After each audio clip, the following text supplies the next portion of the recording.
Okay, so again, good evening and welcome back to our course on deprescribing and polypharmacy management. So, I hope you all had some time to reflect on our last session, guys, because that was very important. Okay, where we already explored how clinical decision support system and how artificial intelligence and machine learning are transforming the way we approach medication safety and patient care. So that was very important session, right? Because many students are not aware of this clinical decision support system and role of AI. All they know is the chat gpt, right? On the name of AI, but we have softwares, we have apps that can actually make a big impact in the patient care, right? So we already saw that how technology can help us to identify the risk, streamlining the prescribing, and even sometimes predict potential problems before they arise itself. So that is a huge thing at where the technology plays a huge role. Why I'm continuously repeating the previous sessions is because that is very important. So before jumping to the lecture number 9 that talks about ethical, legal and communication challenges when it comes to deprescribe, when it comes to polypharmacy management, that is again a very big issue. Okay, so as I earlier told you in the very first session itself, in introduction, that deprescribing sounds very nice. Okay, yeah, or else we can say polypharmacy management sounds very nice. So everyone might be having thought of that is a great idea, it is very great idea, but why it is not implemented in practical scenarios? That is the today's talk: ethical, legal and communication challenges. But before jumping this, you must know that clinical decision support tool and the role of machine learning. Okay, so we all know that the medicine is not just about system and algorithms, right? It is also about people. So today in our ninth session, we shift our focus from the technological, which was the previous lecture, to the human side of the practice, which is people.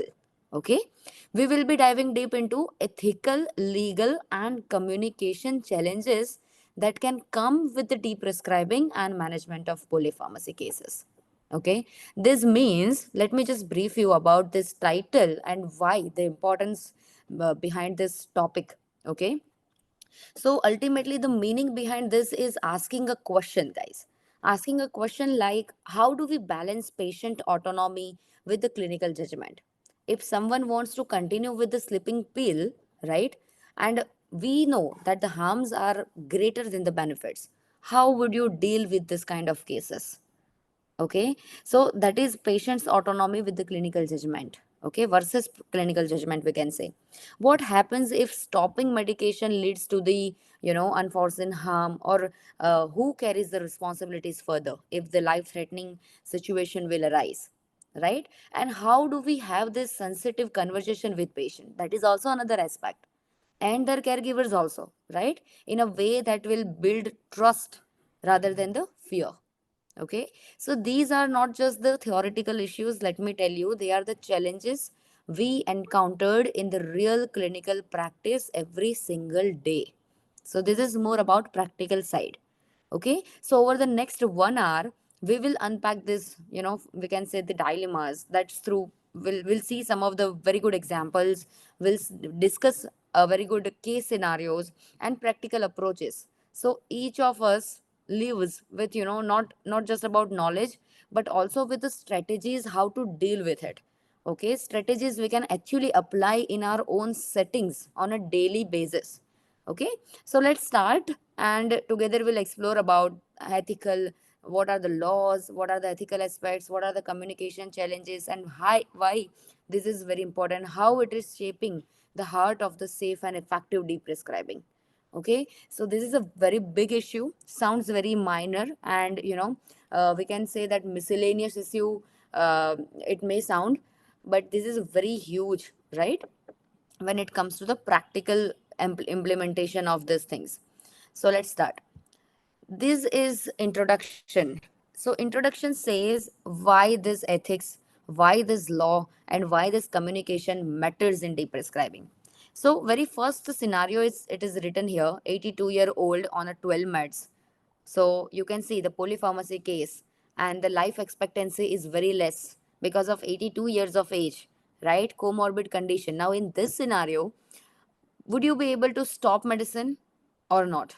Now, that is some involvement of ethical, involvement of what guideline is saying, involvement of what patient needs or caregiver needs. So this is the basic things, basic requirement of ethics, law, and communication. And these are very clear learning objectives for the session today. So you will be able to understand what is patient's autonomy versus clinical judgment.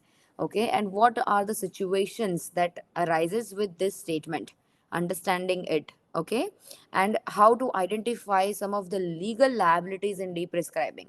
So what comes as a question when we we completely practice deprescribing and we want to manage polypharmacy in the real scenarios. Also, you will be able to apply some of the motivational interviewing and caregivers engagement into some real practices. Okay, so we'll explore some of the cases also. See, these are some of the ethical challenges we face. Now, please understand what I'm saying because this is more about conversation rather than theory. You need to understand the concept, okay? You don't need to mug up.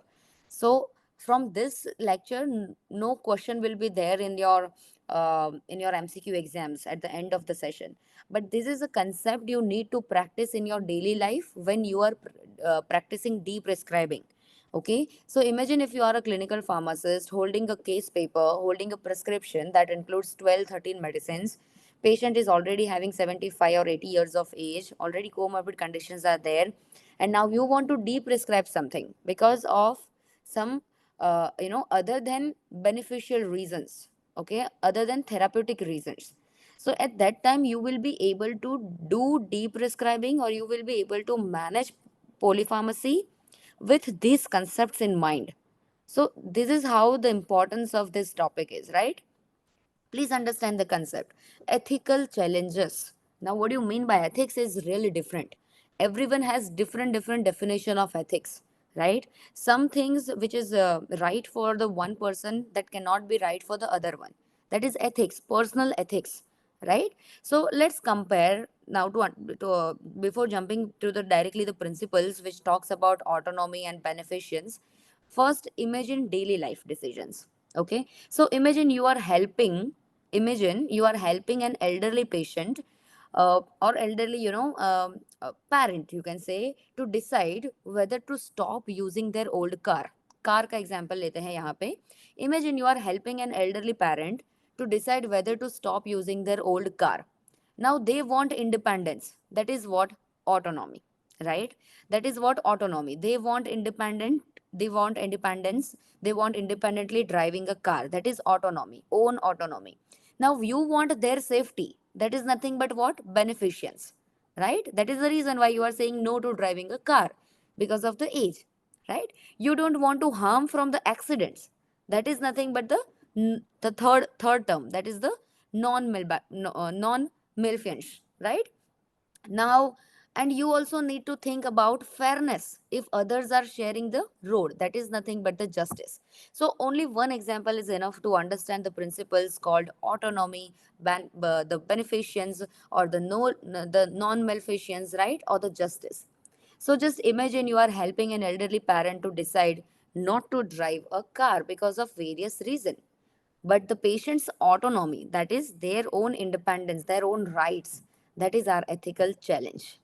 Okay, so now medicine is also a similar one. We are constantly balancing these values when making a treatment decisions, and you all know polypharmacy is an ethical dilemma, right? We cannot decide whether to stop or whether to continue. Now let's break down each of this point, with the real clinical deprescribing examples. Now, first is the autonomy. Understand it in a very basic way. Patient has right to decide. Autonomy is patient has right to decide even if you feel stopping a drug is the best choice. Okay, that is patient's autonomy. For example, 78-year-old that insists on continuing a sleeping pill despite of the risk of falls. Now, at the time of the starting, like first second session of this particular course, I discuss about sleeping pill has higher risk of fall. Okay, benzodiazepine has high risk of fall episodes. Okay, so but patients still want to continue the pill because they can't sleep without it. Okay, so the teaching point here is respecting their choice but ensuring that they are informed about risk. Now that is a very big thing, and that is a, our job responsibility as a clinical pharmacist, as a healthcare professionals, right? Next is the beneficence. How we can understand this word beneficence, that is doing good. What do you mean say doing good? Like you deprescribe to improve the quality of life and reducing the pill burden, right? For example, stopping statins in a frail 90-year-old male patient with a limited life expectancy. Now patient is already having 90 years of age and continuing on the statin, so in that case, you prefer deprescribing. Okay, so that is beneficence. Okay, next we have that is a non-maleficence. Maleficence means do no harm. Okay, don't harm. So that is do no harm. Okay, meaning stopping too abruptly that can cause further what withdrawal or rebound symptoms. So that is again a very big ethical challenge. Teaching point here is deprescribing must be very safe, not just well intentioned. Now, our intention is very well, very good, but it's still deprescribing must be very, very safe as compared to the risk benefit ratio. Okay, justice means fairness. Okay, fairness. Avoid wasteful prescribing, we can say, when the medications bring no benefit to the situation. That is justice. For example, you can just imagine, if I can give you the example is continuing costly Alzheimer's drug with no efficiency. So that is justice. Okay, so unfair use or limited healthcare resources, that is example of understanding justice. So the ethical challenges has some of the very basic principle: patient's own independence known as autonomy, beneficence, okay, non-maleficence, that is no harm, and justice, right? So explain very simply, we can explain these things and understand these things in our own manner. Okay, so these are ethical challenges. Now the second thing we have is, just a minute guys. Okay, second thing we have is the patient's autonomy. So I already make you understand that patient autonomy is the right to make informed decision. It talks about patient's own choice, own independence. But if we want to practice this in case of the deprescribing, we must think about they are informed, okay, of the ADRs or adverse events. For example, elderly refusing to stop sleeping pills. Okay, I already gave you the example of patient autonomy. We need to understand it. Now, second is a clinical judgment. Now, to understand clinical judgment is the balance of the three elements. Clinical judgment, if you want to, simply understand this thing, so we need a three simple pillars to understand the clinical judgment. Okay, that includes professional expertise and guidelines also. Okay, now these two are the very different things. Professional expertise may be country, okay, as compared to the guideline. If the guideline is saying this particular dose is mandatory for the three times of the day, but the life expectancy is less, your professional expertise suggests you some other things. Okay, so these two are the very different things, may or may not be aligned with each other, right? Clinical judgment, the balance of the three major elements. We need to balance patient's value, which is the patient's autonomy, what the patient wants, that is very first thing. Second is a professional expertise, meaning what your experience, your institute, what your experience, what your training is suggesting. And the third we want is the guidelines. That is what science is saying. Okay, what policy is recommending, what your DPRO algorithm is saying, right? So that is three major pillars. We need to understand patient's autonomy, we need to understand professional expertise, and also we need to understand the guidelines, clinical judgment. Okay, so that is very important. Professional expertise includes, if I can give you the example, a clinician who wants, who has seen multiple cases of antidepressant. Let's give you the simple example. Let me give you a very simple example of antidepressants.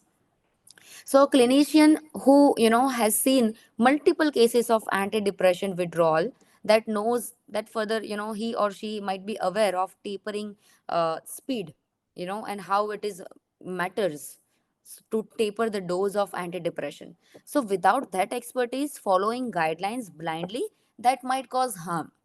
Okay, so that is why we need a three pillar and blending of these three things together: what patient wants, what your professional expertise is suggesting, and what guideline is suggesting. Guideline means Beers criteria or stop start criteria, that can flag high risk drugs in older adults. Okay, now I hope you know the Beers criteria, stop and start criteria, and they provide a baseline, right? But not every patient neatly fits into them, the guidelines. So at that time we need professional expertise, right? So you can see here the example: doctor advises against long term benzodiazepines, right? So guideline tell us what is generally best, but clinical judgment tell us that what is best for particular individual patient in this context at this moment. Okay, so this is how balancing it needs clinical judgment, right? Next, you need to understand is autonomy versus judgment conflicts. Now, patient wants something else, and sometimes clinicians or healthcare professionals needs to modify something else. Right? That is autonomy versus judgment conflict. You need to understand in deep prescribing. So, if I can frame you the situation. So, autonomy means patient have the right to choose whether to continue or stop the medicine. But clinical judgment means clinicians or healthcare professionals have the responsibility to recommend what is medically appropriate based on the guidelines, based on the evidence, or based on their experience. So the conflict will be there when a patient's preferences doesn't align with what the clinicians believes or the healthcare professionals believes is the safest or the most beneficial one. Okay, so this is very important. Please understand some of the common one in the deprescribing scenarios.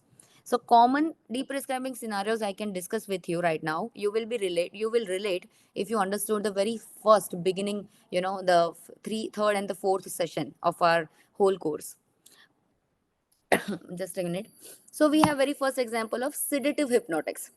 For example, benzodiazepine, okay, zolpidem drug. So the judgment is saying long-term use increase the risk of falls. You might get the point, right? Long-term use of this sedative hypnotic increase the risk of falls. Patient's autonomy is saying, but I can't sleep without it. I don't care about the risk. So the conflict will be there. Risk of harm, that is the over treatment, versus respecting patient's lived experience. That is the conflict. For example, another example, statin in the frail patient, elderly patient. What judgment is saying? Guideline is suggesting stopping since benefit is years away, but the pill burden is immediate. But the patient autonomy is saying, I have been on this for 20 years, why to stop now? So the conflict will be there. Physician want to deprescribe to avoid over treatment, but patient prefers what? Continuity. Another example, proton pump inhibitors. Okay, long-term unnecessary use that risk further the fracture, infection, and kidney disease. But patient insists, that is autonomy, that it prevents my acidity on a daily basis. I don't want about the pain back. So again, conflict will be there. Polypharmacy in multimorbidity is also example of this particular scenario. Stopping one or two drugs may reduce interaction and pill burden. That is our judgment. But the patient may feel safer with the more medicine. So they will again say, doctor, don't cut corners on my health, right? So that is again a conflict. Clinical harm from overtreatment versus patient's psychological comfort. So you need to deal with this kind of scenarios when it comes to deprescribing. It is not easy, guys. Okay, even if you want to do it, it may require lots and lots of balance. So you can see here risk of overtreatment versus what is patient's preference. Okay, autonomy versus judgment conflict. Now, this concept is not theoretical. This you need to just understand and make it in a practical way, like use it in a practical scenarios while you are doing deprescribing, right? See, this is the example of, we already discussed about case example of benzodiazepines. So elderly patient fears stopping it because since years they are taking it. But the ethical balance is taper plus non-drug alternatives. right? So this is the case example. Just a minute, I think there is some technical glitch.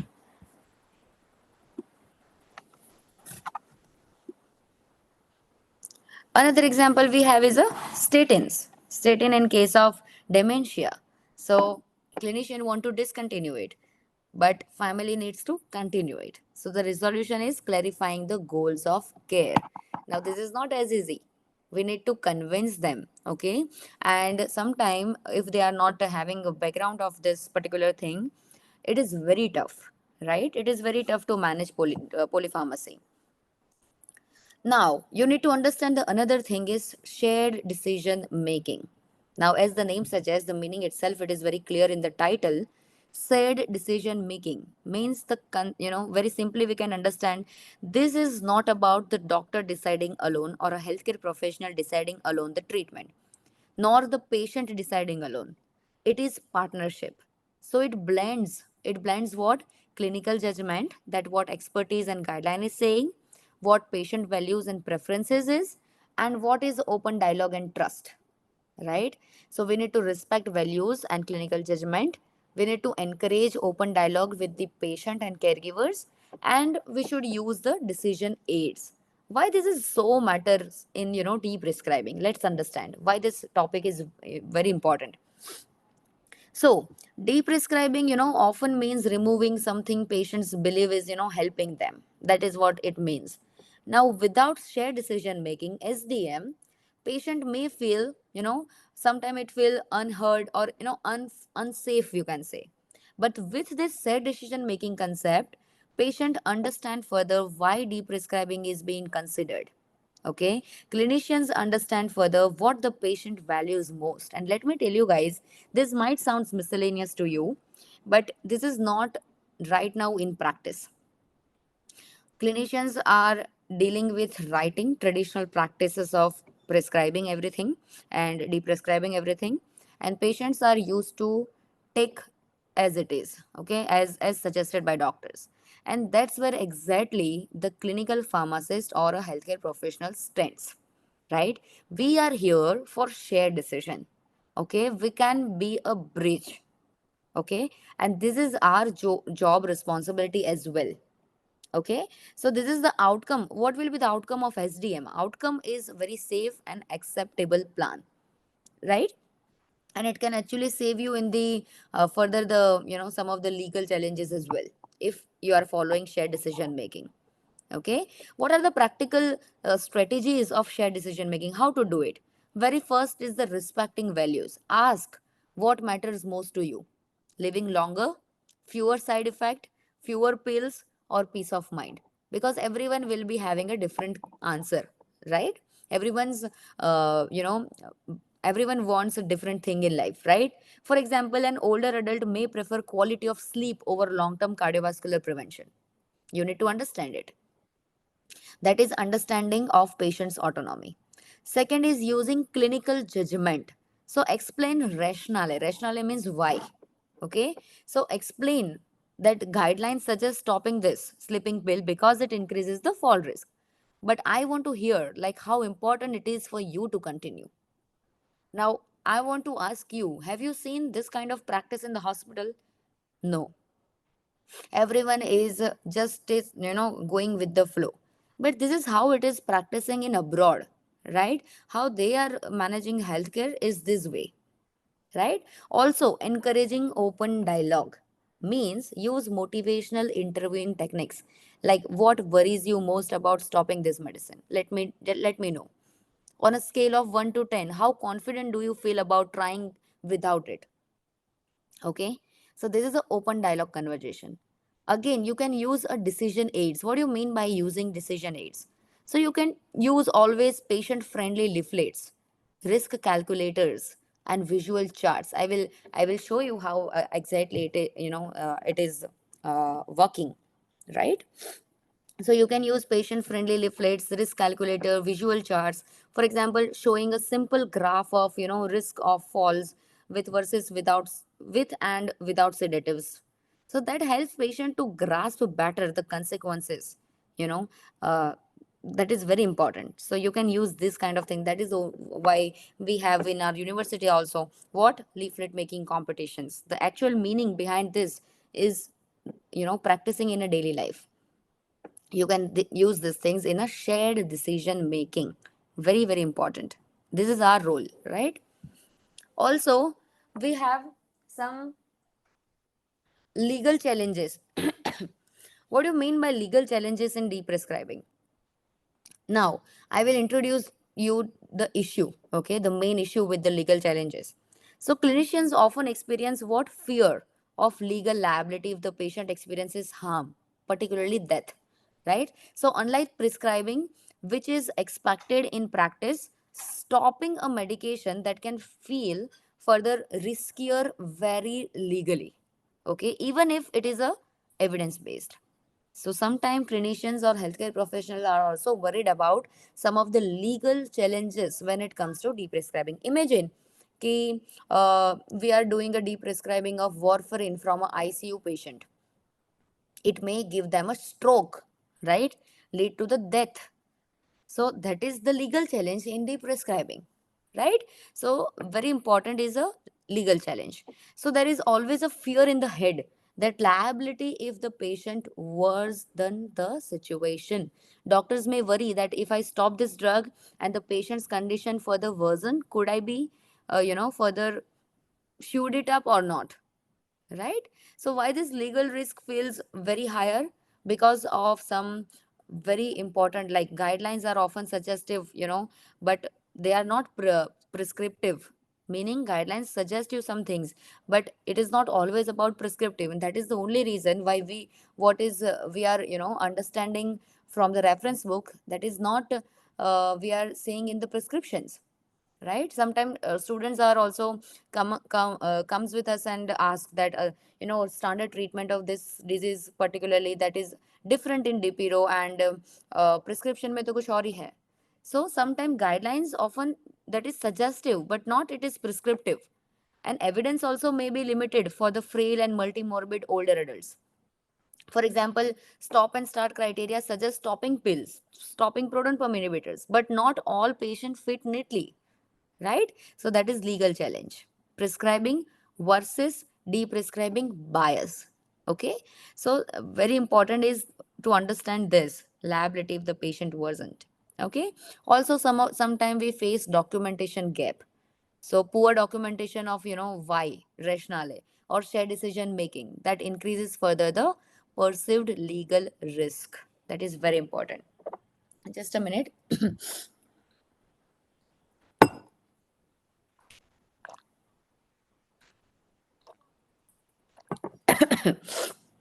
Okay, so that is legal challenge in deprescribing, right?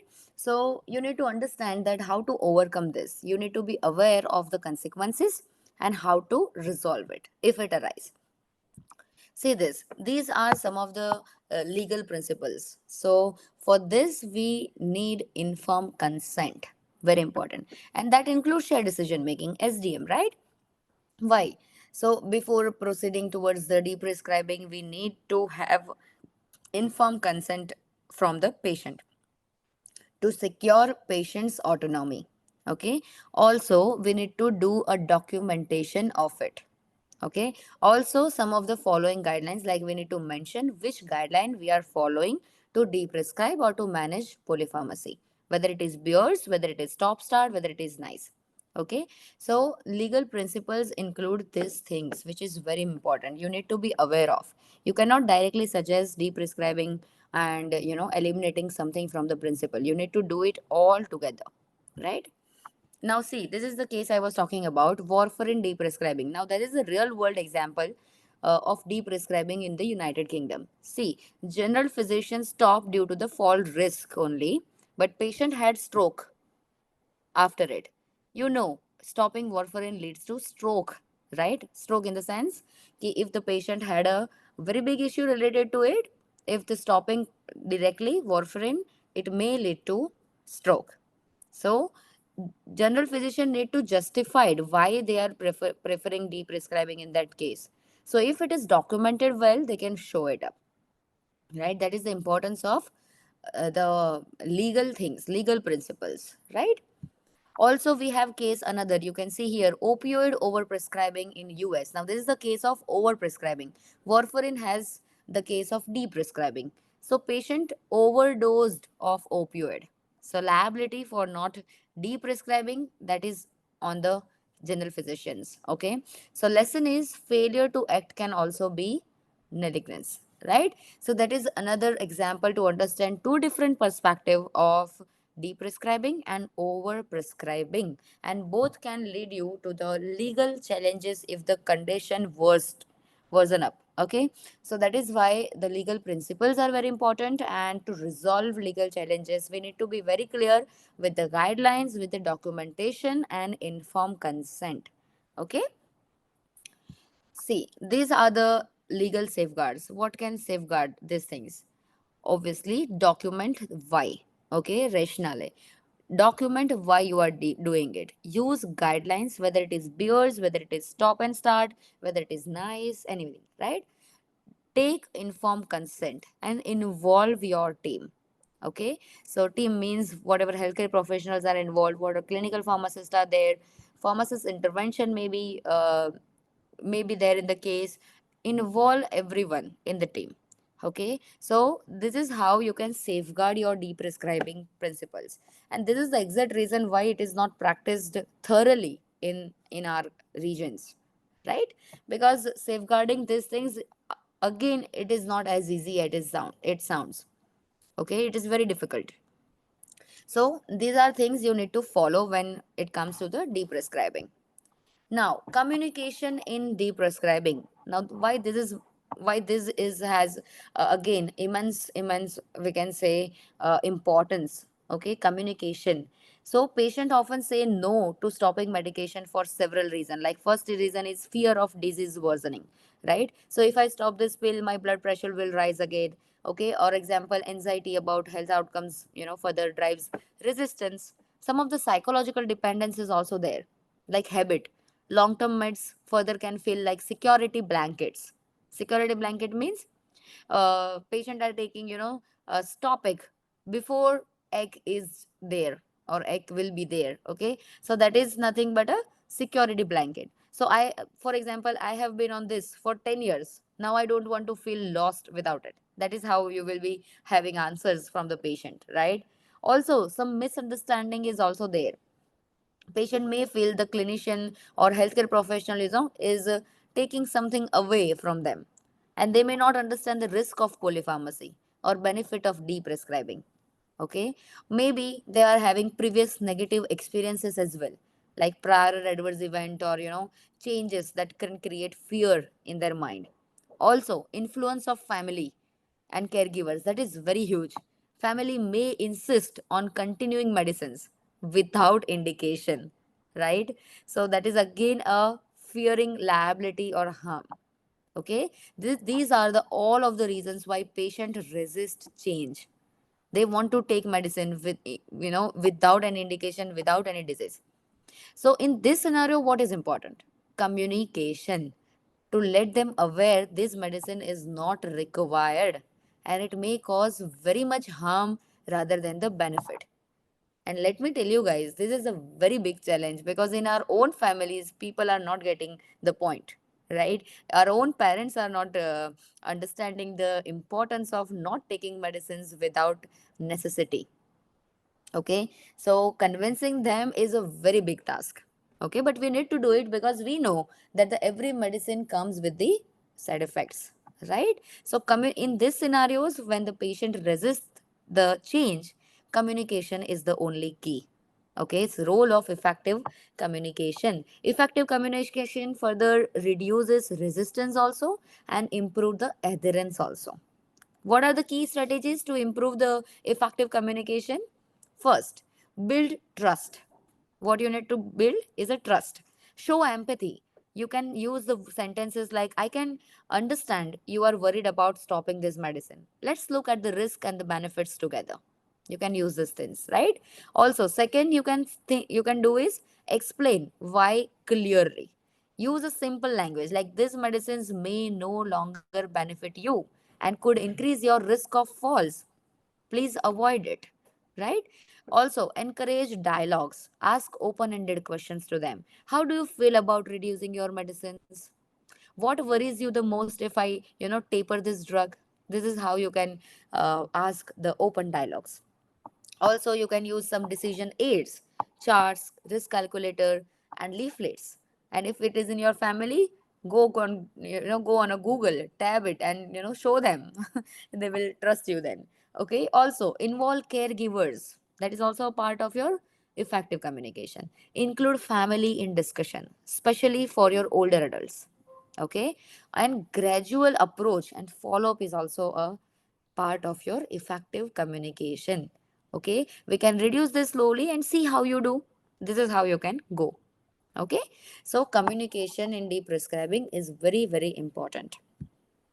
Now, next thing you need to understand is a motivational interviewing, also known as a MI.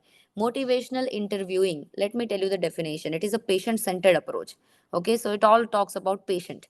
So, this motivational interviewing is a patient centered counseling approach, I can say. Okay, patient centered counseling approach that helps further patients to resolve any kind of confusions about change, and it further enhances intrinsic motivation, like it is from inner. Okay, so intrinsic motivation rather than imposing external pressure. Okay, this is the exact definition of motivational, or you can say the principle of motivational interviewing. So instead of telling patients what to do, we guide them further to discover their own reasons for a change. That is the concept of motivational interviewing. Okay, that can enhancing intrinsic motivation. What are the core principles of this motivational interviewing? First is express empathy. Understand what is the patient's perspective without judgment, first of all. Also, develop further the discrepancy. So highlight the gap that is between current behavior and the personal goals. Okay, so that is how you can go with the motivation, and everyone has their own way of doing it, guys. I can only suggest some of the strategies to do. Okay, every person might be having different perspective, and every patient is also presenting themselves in a different perspective, so we need to adapt. Okay, roll with resistance is also the further you can say a core principle, like avoid arguing. Resistance is natural, right? So you can go with, I understand you are not ready to stop. We can talk about what might make you comfortable trying. Okay, and also support self efficacy. Supporting self efficacy, encourage belief. That is very important. So this is how you can do a motivational interviewing. And why this is very important in deep prescribing? Because patients are more likely to agree to taper or stop medications when they feel ownership of the decision. Okay, are you getting my point? This is very important, right? So reducing conflict further between this autonomy and clinical judgment, this motivational interviewing is very important, and strengthen further the trust, the adherence, and the long term outcomes. Okay, so when you are appearing for the clinical trial post, also, this is very important to convince patient, right? These all things are very important in that context. Just a minute.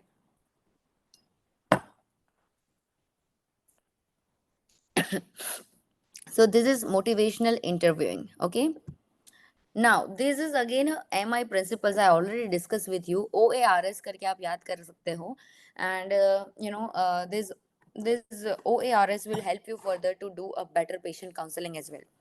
O is open ended questions, A is affirmations, R is reflective listening, listen to them. Okay, and S is summarizing all together and make your approach.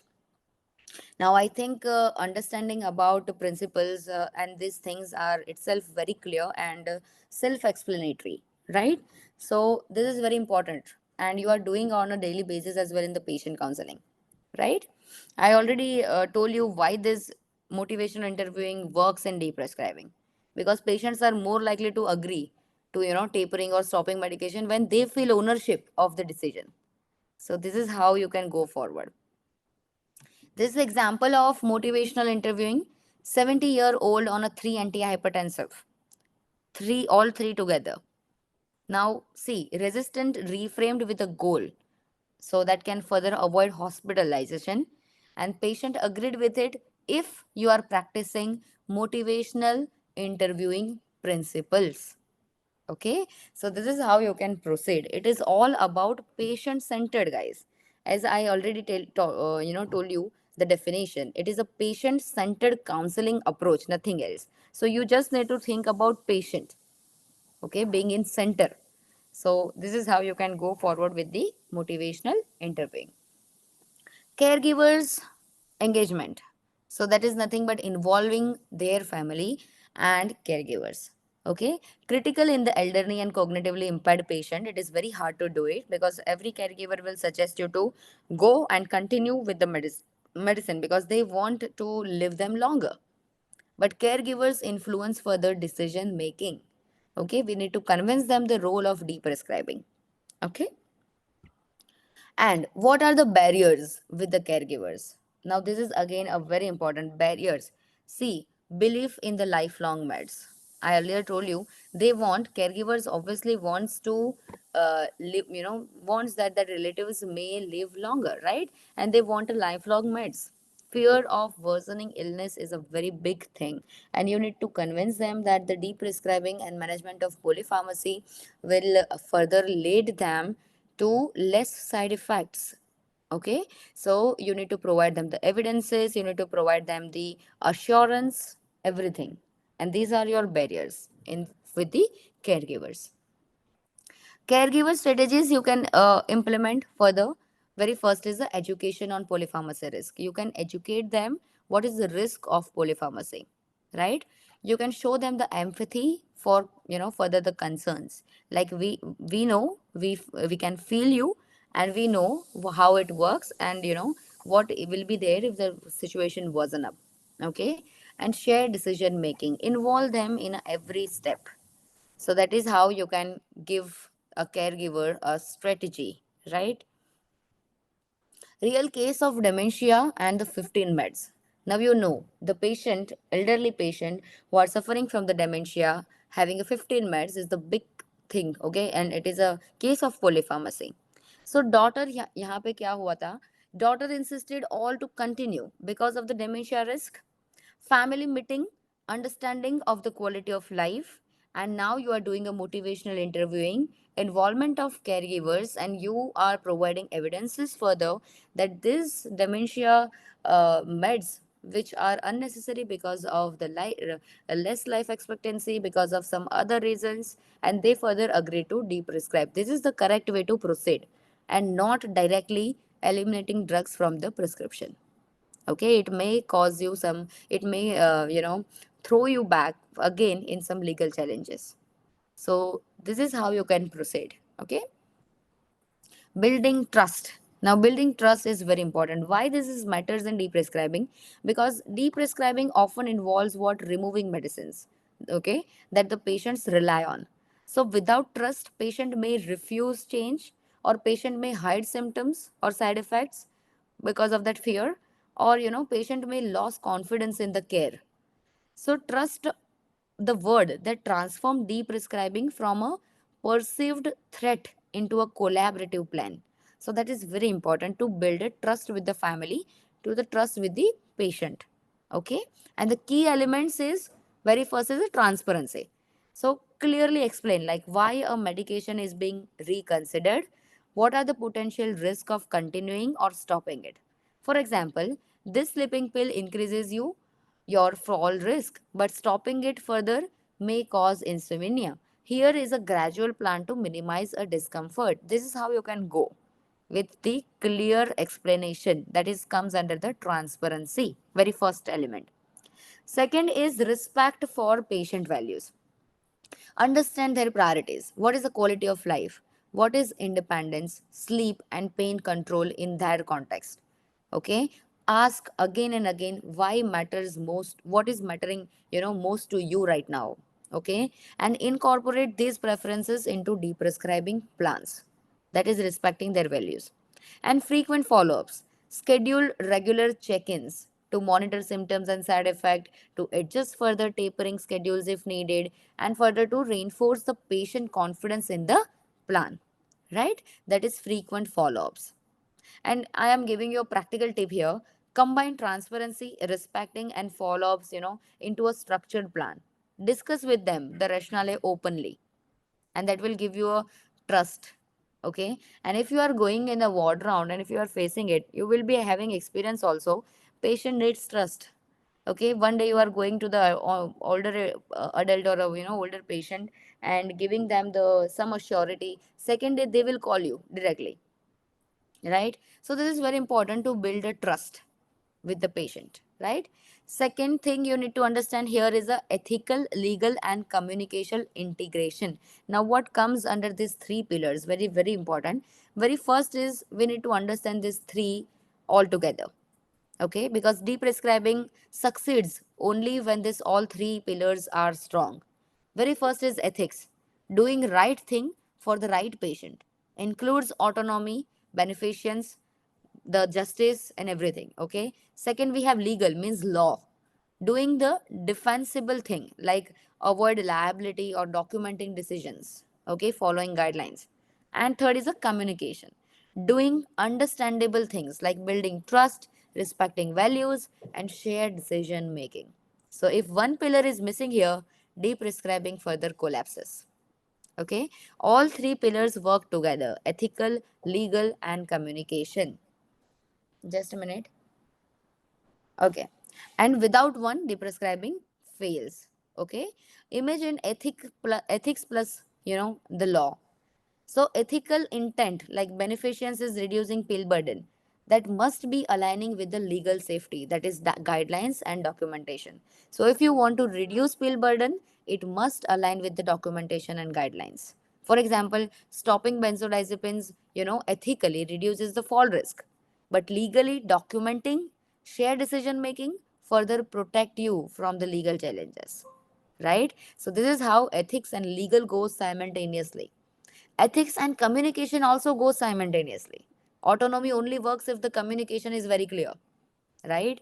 And this same goes with the legal plus communication. So all three pillars further, evolves together when it comes to the deprescribing. Okay, and without one, deprescribing falls. If I can give you the example of legal plus communication, so good communication reduces further the legal risk, right? If the patient worsen up after deprescribing, proper documentation of discussion and informed consent, that is the part of communication that can shows transparency, right? And that is very important: ethical, legal, and communication. So I hope now it is clear, because these are the things which can actually give you the idea about a practical side of your deprescribing. Okay, I am again saying this might sound miscellaneous to you, but it is very hard when it comes to practical implementation.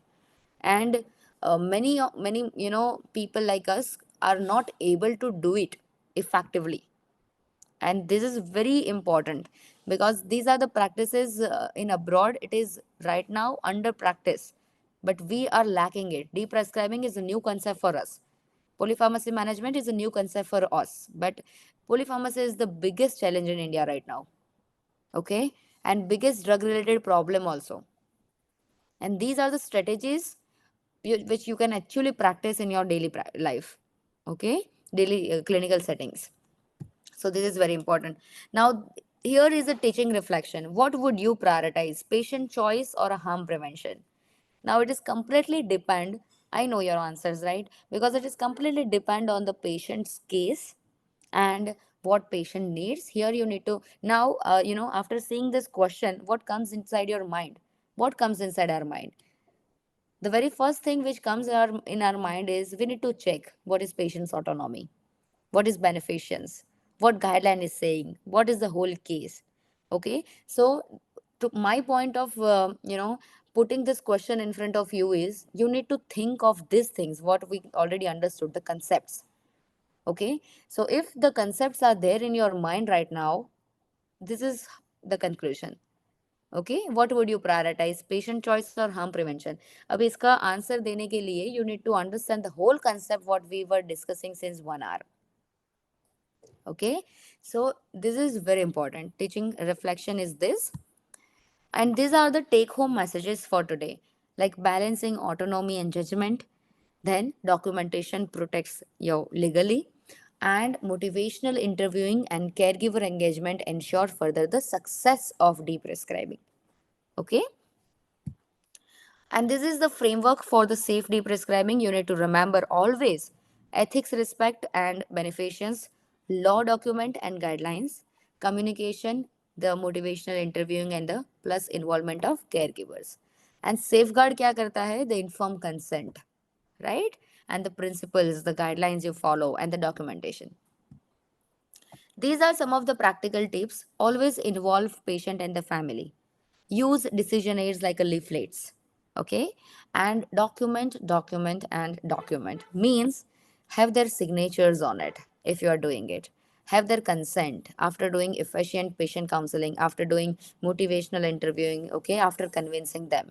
Everything needs documentation. Also, we have a separate term for it: good documentation practice. Okay, so you need to follow that. That is the practical tips. Now, this is the interactive discussion. So see, I have a renal patient scenario for you. So if the patient is having NSAID since the long term, and the patient is already having 76 years of age, in that scenario, what you will prefer? How would you handle? You want to deprescribe something, what you need to do? Now this is your minor assignment for your completion of the course certification. You need to do it. This thing you need to do. Now you have a scenario of a patient having a 75 years age and having NSAID since long. The risk is there for, it is a nephrotoxic drug, so the risk is there. How would you handle it, and what aspect you will look into it? You need to draft a Word file and you need to submit it. I will provide you a Google form in 1 to 2 days. You need to submit your perspective to me. Patient having NSAIDs, patient having 75 years old age, okay, and having a risk of nephrotoxicity. How would you handle the scenario?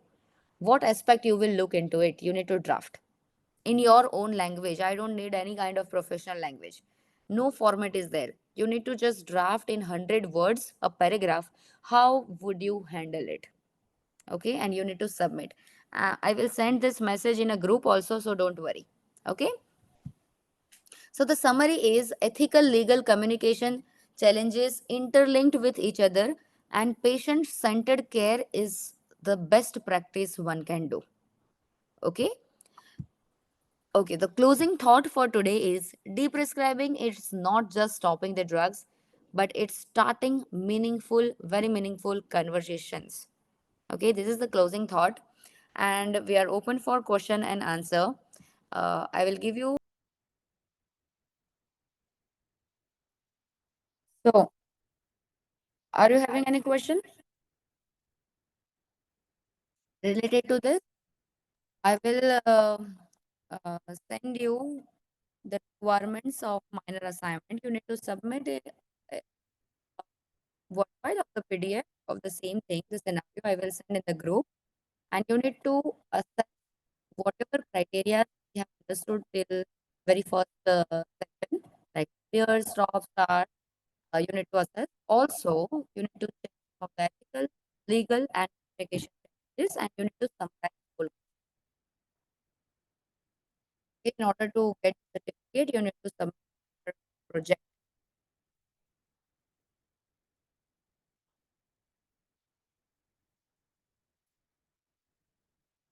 No one have a question? See, I also attached one slide. Are you able to see the screen? Yeah, I think some technical glitch is there. I'm so sorry. Just a minute.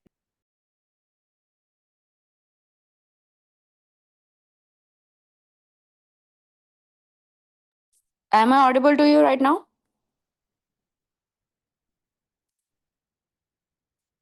Am I audible? Yes. Okay. So we already discussed about the minor assignment. You need to submit it. I will put a descriptive message in the group. What you need to do correct. What you need to do, and that you need to submit in a Word or PDF file. I will share some Google form link with you, and you need to assess criteria, you need to assess guidelines, you need to assess ethical legal communication challenges, and all together you need to, come together and, combine all together and draft your perspective in your language. Okay, and you need to submit it. So I will give you the idea in the group also, so don't worry about it. If no question will be there, I think we can wind up. Any questions? Okay, and I already attached one slide in the presentation. There was technical glitch, so I couldn't share. But okay, once you have a recorded session, you can check at the end. I attached one slide in the presentation that is having reading material. Okay, so you need to read about criterias and guidelines before submitting your project. Okay, so I think that is clear. Okay, if no question is there and no confusion is there, we can wind up. Thank you guys for joining. Next session will be again very important, and we'll discuss about next session on a next Wednesday. Okay, so I hope you will be there. Let me just give you brief idea about what is coming next, because that is again very important. Just a minute. Okay, so we will explore in next Wednesday how interprofessional collaboration and workflow integration, okay, that can make deep prescribing very smoother, more consistent, and sustainable, we can say, across all the healthcare settings. So that is our next topic: interprofessional collaboration and workflow integration. Okay, okay, guys. Thank you for your thoughtful participation today, and we'll continue building, not just safe practices but a culture of collaboration in the next Wednesday. Okay, thank you guys, thank you for joining. If you have any doubt, you can simply put in the group as well. Okay, after seeing the recorded session or later if you want.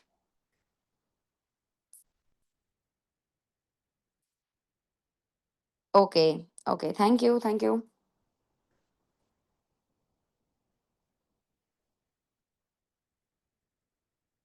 You will be having feedback form at the end, I guess, because our team will work on it and team will inform you about feedback and attendance. Okay, in a group itself.